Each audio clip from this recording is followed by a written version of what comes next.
Well, thank you so much for your time. We'll go ahead and get started. Okay. So talk to me about the importance of today's announcement here in Syracuse, a place that's near and dear to your heart. What does this mean for chip manufacturing, not just here, but across the country? Look, one of the things that's happened in the last 25 years is we've lost a manufacturing base. And places used to be proud producers of good jobs, whether it's in Northeast Pennsylvania or here or all across the country. They've lost hope, and this brings back hope. You saw the reaction of the people out there. It wasn't so much to the brilliance of the speeches, it was, there's hope, we're back. And it's going to mean that we are going to be the leading chip manufacturer in the world. We invented these chips. We did the memory chips. We're the ones that did the United States. It's about time it came home. I want to turn to the economy. Today's GDP report shows that the U.S. economy grew 2.6% in the third quarter. What's your top line reaction to that? Top line reaction is really good. There's nothing bad about the report. Nothing bad about the report. And the core inflation is actually down about 1.5 points. We're in a situation where we've created more jobs. We're in a situation where, and look, the price of gasoline's falling.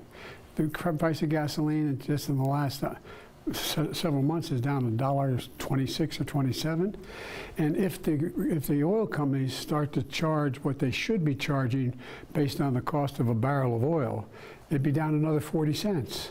And I'm going to keep pushing until they get it down.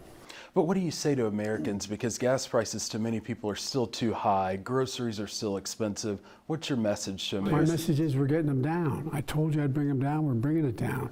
I come from a family where if gas prices went up or food prices went up, what happened? What happened was it was a conversation at the kitchen table.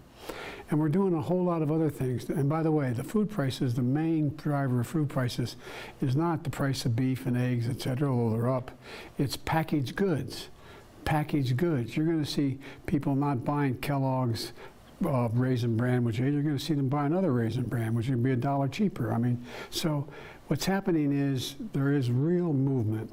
We're better positioned than any country in the world, any major country in the world. And our economy is growing and is still in a place where it's leveling out in a rational means.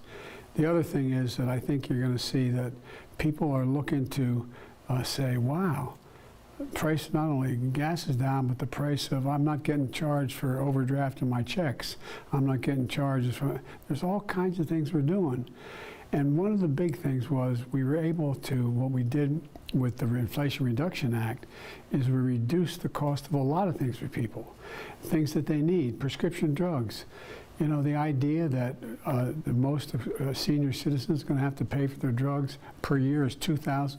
Some are paying $13,000, $14,000, $15,000 because of cancer drugs. That changes. $2,000 max. If in fact they raise the price like they did on 1,200 prescription drugs last year of the pharma companies, guess what? If they raise it higher than the price of inflation, they got to pay it back to Medicare. So there's a lot going on to reduce people's burdens. I want to turn to next month's election. You've referred to the midterm election as a choice rather than a referendum. Right. Given record inflation, why should voters choose Democrats? Because it's not record inflation anymore. I'm bringing it down. Look what we inherited. I inherited 6.5% unemployment. It's down to 3.5%. We lost about 600. We lost hundreds of thousands of manufacturing jobs. We've created over 700,000 manufacturing jobs. Things are moving. As that report showed, that you have people who are now in a position where the combination of pay raises and job security, they're now in a better off, even with inflation, than they were before it. And inflation is coming down. I want to ask you about the conflict in Russia or in Ukraine. Today, President Putin of Russia said that he has no intent to use chemical or nuclear weapons in Ukraine. Do you believe him? I think if he has no intention, why does he keep talking about it? Why does he talk about the ability to use a tactical nuclear weapon? He's been very dangerous in how he's approached this, and he should just get out. He can end this all. Get out of Ukraine.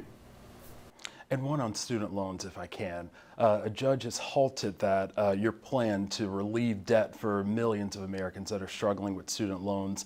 What's your response to that? We're going to win that case. I think in the next 2 weeks you're going to see those checks going out. That's my response. Thank you, man. Thank you so much for your time, Appreciate Mr. it. President. Thank you. Good to see You you. guys are all over, aren't you? We are. No, it's really quite, I mean, I don't know whose idea it was, but it's a hell of an idea. Because you're going to... Coast to coast. No, I really mean it. It really matters. And you're responding, in my view, how people live. They don't have a chance to sit in front of the news for, 40, 50 minutes. You're picking up what's happening around the world in local communities. Yes, sir. Congratulations. Thank you so much. Thanks for having me. I appreciate it. Thank you. Okay.